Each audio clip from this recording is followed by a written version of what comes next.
आप देख रहे हैं लाइव इंडिया हर पल। नमस्कार, लाइव इंडिया में आपका स्वागत है। मैं अनिल सम्राट। बीजेपी के राष्ट्रीय अध्यक्ष नितिन नवीन ने कहा है कि मैं आज इस अवसर पर पार्टी के पूर्व के राष्ट्रीय अध्यक्षों का स्मरण करता हूं, उनका अभिवादन करता हूं। बीजेपी के राष्ट्रीय अध्यक्ष नितिन नवीन ने कहा है कि बीजेपी के कार्यकर्ता कुछ नारों को जनसंघ के समय से गढ़ते थे। राम लला हम आएंगे, मंदिर वहीं बनाएंगे जहां हुए बलिदान, मुखर्जी व कश्मीर हमारा है, एक देश में दो विधान, दो निशान, दो प्रधान नहीं चलेगा। इन बातों का जिक्र किया उन्होंने। और उन्होंने बीजेपी के कार्यकर्ताओं ने उन्होंने कहा कि बीजेपी के कार्यकर्ताओं ने वह समय देखा जब अयोध्या में राम मंदिर का मार्ग प्रशस्त हुआ। जम्मू कश्मीर की जनता ने धारा 370 से मुक्ति का दौर देखा। जब हम श्रीनगर के लाल चौक से तिरंगा लहराते देखते हैं तो गर्व की अनुभूति होती है। उन्होंने कहा है कि हमने वह दौर भी देखा है जब पाकिस्तान के झंडे लहरा रहे थे और दिल्ली की सरकार मौन बैठी थी। जब 370 की समाप्ति हुई तो कश्मीर की फिजा बदली। बीजेपी के राष्ट्रीय अध्यक्ष नितिन नवीन ने कहा कि अगले कुछ महीनों में तमिलनाडु, असम, बंगाल, केरल और पुडुचेरी में चुनाव होने वाला है और वहां की डेमोग्राफी की चर्चा हो रही है कि किस प्रकार वहां डेमोग्राफी बदल रही है। यह हमारे लिए चुनौती है, लेकिन हम पूरी तरह से आश्वस्त हैं कि बीजेपी का कार्यकर्ता अपने संघर्ष और परिश्रम के बल पर इन पांचों राज्यों में सशक्त बीजेपी का नेतृत्व प्रदान करेगा। अवसर पर पार्टी के अपने पूर्व के सभी राष्ट्रीय अध्यक्ष को स्मरण भी करता हूं और हमारे कई राष्ट्रीय अध्यक्ष जो यहां पर बैठे हैं, मैं उनका भी अभिवादन करता हूं। मैं देखा हूं 2006 में मैं पहली बार जब विधायक बना, उस कालखंड से लेकर किस प्रकार माननीय हमारे पूर्व के राष्ट्रीय अध्यक्ष राजनाथ सिंह जी ने पार्टी के कामों को हमेशा हर कार्यकर्ता से जुड़ने का प्रयास किया। मैंने जब नितिन गडकरी जी को देखा तो मैंने देखा कि किस प्रकार से संगठन के हर मोर्चा और सेल को उन्होंने गढ़ने का काम किया। और मैंने जब गृह मंत्री जी को राष्ट्रीय अध्यक्ष के रूप में देखा तो बूथ तक के कार्यकर्ताओं की चिंता करते हुए मैंने उनको देखा।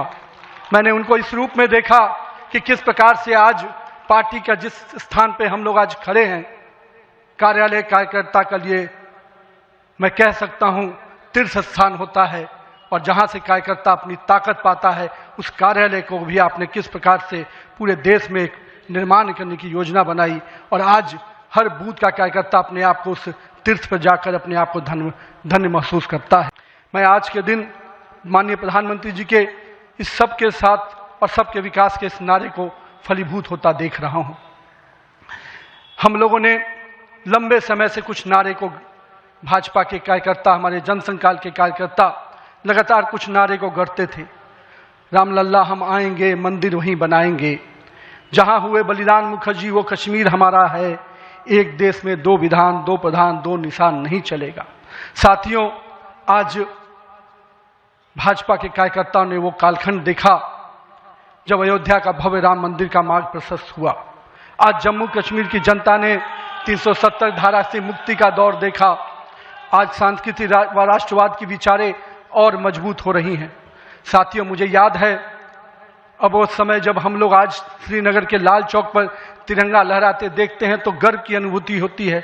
हमने वो दौर भी देखा था जब पाकिस्तान के झंडे लहरा रहे थे और दिल्ली की सरकार बैठकर मौन बैठी थी उस समय, क्योंकि वो समय हम लोगों ने युवा मोर्चा के कालखंड में काम करने का जब मौका मिला था तो हमने देखा था उस समय जब माननीय प्रधानमंत्री जी उस कालखंड से 370 को समाप्ति किए तो कहीं ना कहीं पूरे कश्मीर की फिजा बदली है। और आज कश्मीर का लाल चौक तिरंगे से लहराया नहाया नजर आता है। ये परिवर्तन हमारे देश में आया है। अगले कुछ महीने में तमिलनाडु, असम, बंगाल, केरल और पुडुचेरी में चुनाव होने जा रहा है और वहाँ की डेमोग्राफी की पूरी चर्चा हो रही है। किस प्रकार से बदले हुए डेमोग्राफी में वहाँ चीज़ें बदल रही हैं और हमारे लिए अपने आप में एक चुनौती है। लेकिन हम पूरी तरह से आश्वस्त हैं कि भाजपा का कार्यकर्ता अपने संघर्ष और परिश्रम के बल पर इन पांचों राज्यों में सशक्त भाजपा का नेतृत्व प्रदान करने जाएगा। और हम हमेशा विश्वास करते हैं कि हमें अपनी आस्थाओं के केंद्र के लिए और सनातन परंपराओं को केंद्र को बचाने की लड़ाई अगर लड़नी है तो निश्चित रूप से अपने देश को सुरक्षित रखने की लड़ाई लड़नी है तो इन 5 राज्यों में हमें एक मजबूत ताकत बन के आना।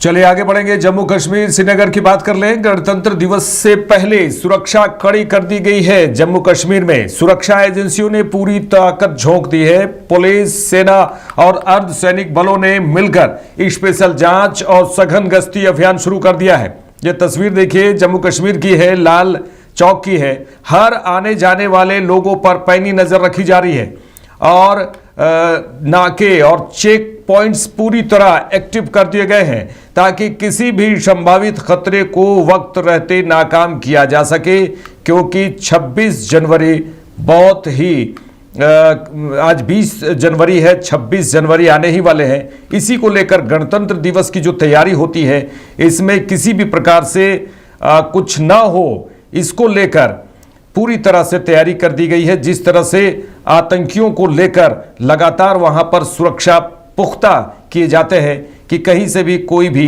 गणतंत्र दिवस में कोई दखल न दे, कोई खलल न हो, इसको लेकर गणतंत्र दिवस से पहले ही सुरक्षा वहां पर पूरी तरह से कड़ी कर दी गई है। महाराष्ट्र नगर निगम चुनाव में अपनी पार्टी के प्रदर्शन पर एआईएमआईएम प्रमुख असदुद्दीन अवैसी ने कहा है कि हमने 25 सीटें जीती। 11 महीने पहले हमने करीब 75 सीटें जीती थी। जब आप जनता का दिल जीतते हैं तभी आपकी जीत होती है। अगर आप जीत नहीं पाते हैं तो यह साफ है कि संबंधित पार्टी की तरफ से कुछ कमियां हो सकती है। उन्होंने कहा कि हम सालों से जमीन पर काम कर रहे हैं। 125 तो इस बार जीते हैं। एक महीना पहले जो म्युनिसिपैलिटी का चुनाव हुआ था उसमें करीब 85 हमारे जीते हैं। तो अब म्युनिसिपैलिटी और म्युनिसिपल कॉरपोरेशन आप देखेंगे तो करीब 200 के ऊपर हमारे कॉरपोरेटर जीत चुके हैं, अल्लाह के करम से, और हमारे जनता का शुक्रिया जिन्होंने हम पे एतमाद किया। और तो राजनीति के ताल्लुक से जो आपका पर्टिकुलर सवाल है, देखिए, अगर आप आवाम का दिल जीतते हैं तो वही कामयाब आपकी राजनीति है, और अगर आप नहीं जीत पा रहे हैं तो फिर जाहिर है आप उस पार्टी में या जो भी नहीं जीत पाए तो उसमें कोई कमजोरी होगी। मगर हमारा जो पार्टी का काम करने का तरीका रहा, हम लोग बरसों से काम कर रहे हैं, और क्रेडिट यकीनन देना पड़ेगा जनाब इम्तियाज जलील साहब को, यूसुफ पुंजानी साहब को, मुफ्ती इस्माइल साहब को, वारिस पठान को, और जितने फिरोज लाला है, इन सबों ने बड़ी मेहनत की और जमीन पर ये लोग रहकर मेहनत किए। बहुत सी जगह पे हमको जहां पर हम समझ रहे थे कामयाबी होंगी नहीं मिली, तो जाहिर है उसको। केंद्रीय मंत्री सुकांता मजूमदार ने नितिन नवीन के बीजेपी राष्ट्रीय अध्यक्ष बनने पर कहा है कि हम सबके लिए बंगाल एक बहुत बड़ी जीत होगी। उन दोनों प्रधानमंत्री नरेंद्र मोदी और नितिन नवीन के नेतृत्व में हम बंगाल में सरकार बनाएंगे। आने वाले समय में बंगाल में भी चुनाव होने हैं। नितिन नवीन को बहुत अनुभव है, वे जमीन से जुड़े नेता हैं, कार्यकर्ताओं की सुनने वाले नेता हैं जो आज राष्ट्रीय अध्यक्ष बने हैं। देखिए, हमारे लिए, हम सब के लिए, आदरणीय राष्ट्रीय अध्यक्ष से लेकर प्रधानमंत्री जी के लिए, सबके लिए बंगाल एक बहुत बड़ी जीत होगी आगे आने वाले समय में।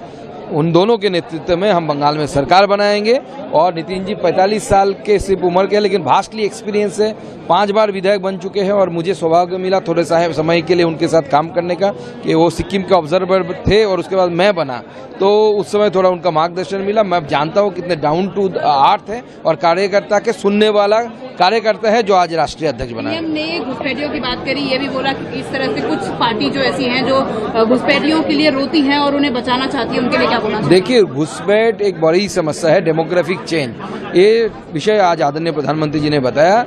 और बंगाल के परिप्रेक्ष्य में मैं इतना बोल सकता हूं कि टीएमसी घुसपैठियों के साथ खड़ा हुआ है, और इस घुसपैठियों के जो हमदर्द राजनीतिक दल है, पार्टियां हैं, इन सबको जनता सबक सिखाई है। आगे आने वाले समय में बंगाल में भी सबक सिखाएगी।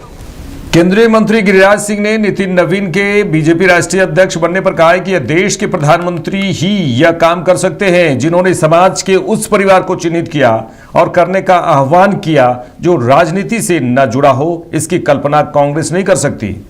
सभी कार्यकर्ताओं ने दिल से उन्हें केवल आभार ही नहीं प्रकट की, बल्कि तालियों की गड़गड़ाहट से उनके हर कदम से मिल करके चलने का संकल्प भी उन तालियों की गड़गड़ाहट। पीएम मोदी ने मैसेज दिया कि यूथ को जो है आगे आना है और मैं 1 लाख से ज्यादा ऐसे यूथ को पॉलिटिक्स में लाना चाहती हूँ जो अपनी ही फैमिली में पहली बार पॉलिटिशियन बने हुए हैं। ये देश के प्रधानमंत्री ही ये काम कर सकते हैं, जिन्होंने समाज के उस परिवार को चिन्हित किया और करने का आह्वान किया जो राजनीति से न जुड़े।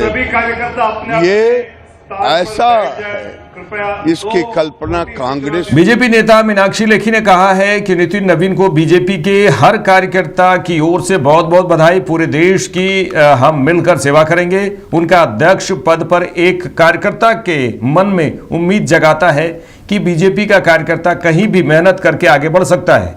ऐसे तमाम पार्टियां जो परिवारवाद में उलझी रहती हैं, उन सब के बीच ये बहुत बड़ा संदेश भी है।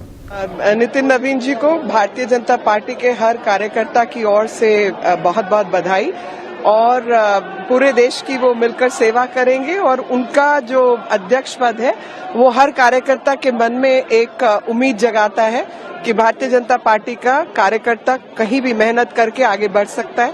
और 5 बार के विधायक हैं और बहुत कम उम्र से राजनीति शुरू की और आज इस पद तक पहुंचे, तो मेहनत और सब्र से ये पद हासिल हुआ है।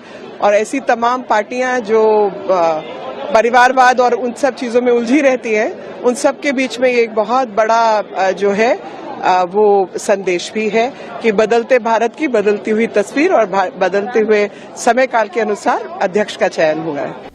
हरियाणा सरकार में मंत्री अनिल विज ने कहा कि बहुत खुशी का दिन है कि आज पार्टी के राष्ट्रीय अध्यक्ष ने अपना कार्यभार संभाला। ये केवल बीजेपी में ही हो सकता है। देश में कितनी अराजक पार्टियां हैं, केवल बीजेपी में ही आंतरिक लोकतंत्र है। अन्य पार्टियों में पारिवारिक अध्यक्ष हैं। मेरा निश्चित मत है और मैं दावे के साथ कहता हूं कि हमेशा से कहता हूं कि जिन पार्टियों के अंदर लोकतंत्र नहीं है, वे देश के लोकतंत्र की भी रक्षा नहीं कर सकती। बहुत खुशी का दिन है कि आज पार्टी के राष्ट्रीय अध्यक्ष जी ने अपना कार्यभार संभाला है। ये केवल भारतीय जनता पार्टी में ही हो सकता है। देश में जितनी राजनीतिक पार्टियां हैं, केवल भारतीय जनता पार्टी में ही आंतरिक जो लोकतंत्र है। इसलिए यहाँ पर नीचे से चुनाव होने शुरू होते हैं।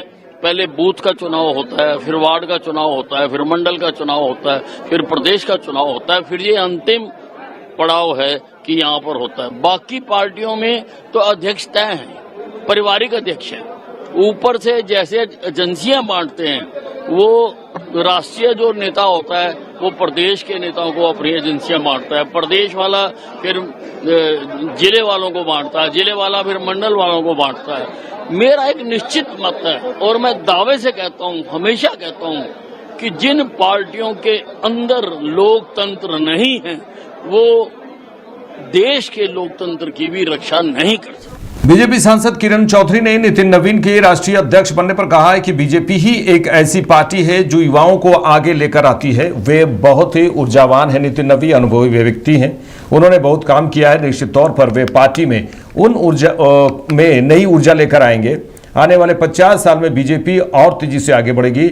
नितिन नवीन बीजेपी के हमारे राष्ट्रीय अध्यक्ष हैं और राष्ट्रीय अध्यक्ष सर्वोपरि है। यह हमारा बड़ा सौभाग्य है कि आने वाले 50 साल के अंदर जो है बीजेपी ही एक ऐसी पार्टी है जो नौजवान लोगों को आगे लेके आती है। वो बहुत ही ऊर्जावान, बहुत ही एक्सपीरियंस जो हैं व्यक्ति हैं, जिन्होंने बहुत काम किया है, अलग अलग जगह के प्रभारी रहे हैं और निश्चित तौर पे एक नौजवान होने के नाते ऊर्जा लेकर आएंगे और बहुत ही सरल और मिलनसार आदमी है। तो इसका भाजपा को बहुत ही सुनिश्चित तौर से फायदा होगा पार्टी को। और आने वाले 50 साल में आप देखिएगा किस तरह से भाजपा और तेजी से आगे बढ़ेगी। जब मोदी जी कहते हैं कि नितिन नवीन इज माय ब्रदर, कैसे आप समझिए इस स्टेटमेंट को? वो भाजपा के हमारे राष्ट्रीय अध्यक्ष हैं और राष्ट्रीय अध्यक्ष जो है वो जो है सर्वप्रयोगी। कांग्रेस कह रही है कि कोई डेमोक्रेसी कोई प्रोटोकॉल फॉलो नहीं हुआ है, अनाउंस हो गया नितिन नवीन इज द प्रेसिडेंट, कोई इलेक्शन कोई वोटिंग सिस्टम प्रॉपर तरीके से नहीं करवाया गया। नहीं, ऐसे गलत है। जो भी ये बात कह रहे हैं वो भ्रमित कर रहे हैं। एक प्रक्रिया के तहत जो है भाजपा हमेशा इलेक्शन लड़ती आई है और पूरी तरह से मैं एक सांसद होने के नाते आपको बता सकती हूँ कि कल हमारे से जो है हमारे को बुलाया गया था और सारी की सारी जो विधि जो हैं वो पूरी करवाई गई हैं, अनिवार्य थी। तो ये कहना बिल्कुल गलत है। यहाँ बूथ स्तर से लेकर ऊपर तक जो है सारा का सारा डेमोक्रेटिक ढंग से जो है पूरा चुनाव हुआ है और ये बहुत ही सौभाग्य की बात है कि अगर सर्वसम्मति से कोई चुना जाता है तो ये तो और भी बड़ी बात है। बिहार सरकार में मंत्री दिलीप जायसवाल ने कहा कि आज बीजेपी कार्यालय में एक जश्न का माहौल रहा। यहाँ युवाओं की संख्या बहुत ज्यादा है। नितिन नवीन 45 वर्ष के युवा हैं। वे दुनिया के सबसे बड़े राजनीतिक दल के राष्ट्रीय अध्यक्ष बने हैं। बीजेपी की संस्कृति है कि संगठन सर्वोपरि होता है और इसके राष्ट्रीय अध्यक्ष सर्वोच्च होते हैं। नितिन नवीन 5 बार विधायक रहे और वे बिहार सरकार में लगातार मंत्री रहे हैं। उनके पास लंबा राजनीतिक और प्रशासनिक अनुभव है। पूरे भारतीय जनता पार्टी के कार्यालय में आज जश्न का माहौल है। आज मैंने एक नया चीज देखा है भारतीय जनता पार्टी के मुख्यालय कार्यालय में कि आज युवाओं की संख्या बहुत ज़्यादा यहाँ पर है। आप देख रहे हैं कि सारे युवा यहाँ पर आए हुए हैं। नितिन नवीन जी 45 वर्ष के युवा हैं और दुनिया के सबसे बड़े राजनीतिक दल के राष्ट्रीय अध्यक्ष बने हैं। तो आज 45 वर्ष का युवा राष्ट्रीय अध्यक्ष बने और ये संकेत युवाओं के बीच गया है और मुझे लगता है कि आने वाले समय में जो विकसित भारत का सपना और हमारा संगठन और भी मजबूत होगा और भी आगे बढ़ेगा। ये भारतीय जनता पार्टी की अपनी संस्कृति है कि संगठन सर्वोपरि है। तो उनके शब्द का मतलब था कि संगठन सर्वोपरि है और उसके राष्ट्रीय अध्यक्ष जो हैं सर्वोच्च होते हैं। क्या लग रहा है एक्सटेंड किया था, अब नितिन नवीन संभाल पाएंगे अच्छे से कमान? निश्चित रूप से नितिन नवीन जी 5 बार के विधायक हैं और बिहार सरकार में लगातार मंत्री रहे हैं। सिक्किम के और छत्तीसगढ़ के प्रभारी रहे हैं।